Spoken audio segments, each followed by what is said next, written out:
नमस्ते दोस्तों, जय माता दी। बहुत बहुत स्वागत है आपका मेरे चैनल इजी लाइफ विद शिखा में। मैं हूं शिखा श्रीवास्तव और आपको इस वीडियो में जानकारी देने जा रही हूं कि हमें कन्या पूजन कब और किस तरह से करना चाहिए, कितनी कन्याओं को बुलाना चाहिए, भोजन में क्या बनाना चाहिए। तो चलिए वीडियो शुरू करते हैं। वीडियो पसंद आए तो प्लीज़ लाइक शेयर ज़रूर कीजिएगा और हमारे चैनल को सब्सक्राइब ज़रूर कीजिएगा ताकि आपको आगे आने वाले वीडियोज़ की नोटिफिकेशंस मिलते रहें। दोस्तों, कन्या पूजन सप्तमी, अष्टमी, नवमी किसी भी दिन किया जा सकता है। किसी के यहाँ सप्तमी पूजी जाती है तो सप्तमी के दिन कन्या पूजन कर लेते हैं, किसी के यहाँ अष्टमी पूजी जाती है तो अष्टमी के दिन कन्या पूजन कर लेते हैं, किसी के यहाँ नवमी पूजी जाती है तो वो नवमी के दिन कन्या पूजन करते हैं। अगर आपके घर में सप्तमी पूजी जाती है और आप उस दिन कन्या पूजन किसी कारणवश नहीं कर पाए तो आप अष्टमी या नवमी को भी कन्या पूजन कर सकते हैं। अगर आप दुर्गा सप्तशती का पाठ करते हैं जो 7 दिनों का होता है तो वो पाठ सप्तमी को समाप्त हो जाता है, तो आप अष्टमी के दिन कन्या पूजन कर सकते हैं। और अगर आप व्रत कर रहे हैं 9 दिन के तो आपको दशमी के दिन पारण करना चाहिए। वैसे पूर्णता ऐसी मानी जाती है कि जब हम दिन भर का कोई व्रत करते हैं तो शाम के समय हम पारण कर लेते हैं, लेकिन ये नवरात्रि का व्रत है तो 9 रात्रि पूरी होने के बाद दशमी को इसका पारण करना चाहिए। जिस दिन आप कन्या पूजन करें तो कन्याओं को एक दिन पहले आप निमंत्रण देकर आ जाएं, क्योंकि कन्याएं हमारे घर अगर भरे पेट आएंगी तो वो ठीक से खाना नहीं खा पाएंगी। तो आप कोशिश करें कि कन्या पूजन आप 10 बजे के पहले करें या 10 बजे तक करें, जल्दी करें, जिसमें कि कन्याएं आपके घर खाली पेट आएँ और अच्छे से खाना खाकर जाएँ। तो कन्याओं को आप एक दिन पहले ही निमंत्रण दे आइए। साथ में एक भैरव बाबा के रूप में एक बालक को या एक से अधिक बालक होंगे तो भी चलेगा, क्योंकि आजकल जब कन्याओं को हम निमंत्रण देने जाते हैं तो उनके छोटे भाई साथ में आ ही जाते हैं। तो ऐसा कुछ नहीं है कि एक ही बालक होना चाहिए, एक से ज़्यादा हो जाएंगे तो भी चलेगा। तो एक दिन पहले आप निमंत्रण देकर आ जाएँ और जब कन्याएँ घर में आएँ तो उनका अच्छे से स्वागत करें, उनके पैर धुलाएँ। पैर धुलाने के बाद उनको महावर लगाएं। अगर कोई बच्चे महावर नहीं लगाना चाहते तो कोई बात नहीं। अगर कोई बच्चे पहले से महावर लगाकर आए हैं, कहीं कन्या पूजन करवा कर आए हैं, तो महावर लगे हुए पैरों को नहीं धुलाया जाता है, तो बिल्कुल ना धुलाएं, ये गलती आप ना करें। अगर सुहागिन महिलाएं भी पैर में महावर लगाती हैं तो कम से कम 3-4 घंटे उनको अपने पैर नहीं धोना चाहिए, इस बात का ध्यान रखें। तो अगर कन्याएं महावर लगा के आई हैं तो उनके पैर ना धुलाएं। जिन कन्याओं के पैरों में महावर नहीं लगा है उनके पैर धुलाएं, उनको महावर लगाएं अगर वो लगवाना पसंद करें। उसके बाद आप कन्याओं को भोजन करवाएं। कन्या पूजन के दिन आपको सुबह से घर की अच्छी साफ़ सफाई कर लेनी चाहिए और बढ़िया आसन तैयार रखना चाहिए कन्याओं के लिए।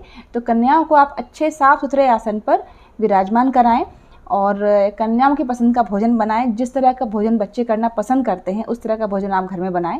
नॉर्मली लोगों के यहाँ जब माता पूजी जाती हैं तो चने बनते हैं और हलवा बनता है, लेकिन किसी किसी के यहाँ खीर बनती है। जैसे हमारे यहाँ ही खीर बनाई जाती है और काले चने बनाए जाते हैं, तो वो बनाएं आप। और उसके अलावा एक सब्ज़ी एक्स्ट्रा बनाएं। आलू की सब्ज़ी बच्चे बहुत पसंद करते हैं, सिंपल सी बनाएं जो बच्चों के हिसाब की हो, और पूरी बनाएं। तो इस तरह से आप खाना बनाएं, सात्विक खाना, सादा सिंपल सा खाना बनाएं, कम तेल मसाले का, जो कन्याओं को पसंद आए वो आप कन्याओं को अच्छे से पेट भर के भोजन करवाएं।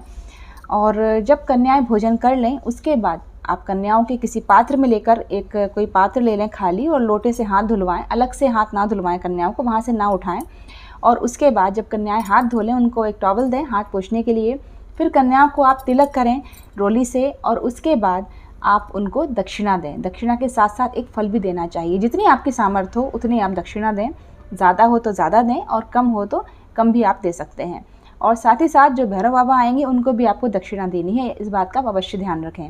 कन्याओं के साथ भैरव बाबा का पूजन अवश्य किया जाता है, नहीं तो माता की पूजा का पूर्ण फल प्राप्त नहीं होता, इस बात का आप ध्यान रखें। और जब आप कन्याओं को तिलक करें तो उनके दाहिने हाथ में थोड़े से चावल दे दें। जब कन्याएं जाने लगें विदाई करवाकर तो कन्याओं को बोलें कि पीछे ऐसे फेंकना है चावल। जब कन्याएं पीछे फेंकेंगी तो आपको अपने पल्लू में इस तरह से कैच करना है चावल, और माता जी को बोलना है, कन्याओं को बोलना है कि माता जी और आना। माता जी 9 दिन तक अपने मायके में रहती हैं, ऐसा माना जाता है।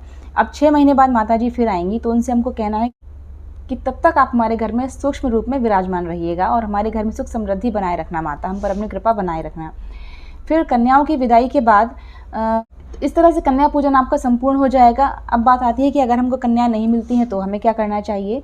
सबसे अच्छा उपाय ये है कि अगर आपको कन्या पूजन के लिए आपके कॉलोनी में कन्याएं नहीं हैं, आपको कन्याएं नहीं मिल रही हैं, तो आप किसी मंदिर में जाकर कुछ मिठाई दान कर सकते हैं, या घर में हलवा बना लें या खीर बना लें, और छोटे छोटे दोने आते हैं जो डिस्पोजल्स में आप ले जाकर मंदिर में वितरित कर सकते हैं।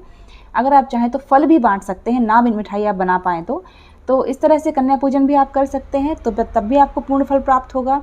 और अगर आप ये भी नहीं कर सकते तो कन्याओं के निमित्त आप कुछ दक्षिणा निकाल कर मंदिर में दान कर दीजिए।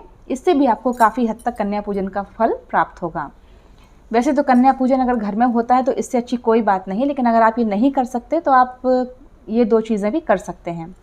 कई लोगों को ये समझ में नहीं आता कि हम घर की कन्याओं को गिनती में लें या ना लें। तो दोस्तों, जब हमारे घर में सुहागलें की जाती हैं तो अगर हम जब मान लीजिए मैं सुहागलें कर रही हूँ तो हमारे घर में जितने लोग हैं, जेठानी, नंदें वगैरह, अगर सास ऐसी कोई भी है तो वो सारी सुहागलों में गिनी जाती हैं। तो इस तरह से कन्याएं अगर हमारे घर में है तो कन्याएं भी कन्याओं में गिनी जाती हैं। इस बात का आप ध्यान रखना। आप बेशक आप अपने घर की कन्याओं को नवरात्रि पूजन की कन्याओं में गिन सकते हैं, कोई दिक्कत नहीं है इसमें। उम्मीद करती हूँ दोस्तों आपको सब समझ में आ गया होगा, वीडियो आपको अच्छा लगा होगा। अगर आपको वीडियो यूज़फुल लगा है तो प्लीज़ वीडियो को लाइक ज़रूर कीजिएगा और हमारे चैनल को सब्सक्राइब किए बिना मत जाइएगा और कमेंट बॉक्स में जय माता दी ज़रूर लिखिएगा। फिर मिलते हैं दोस्तों एक नए वीडियो में। जय माता दी।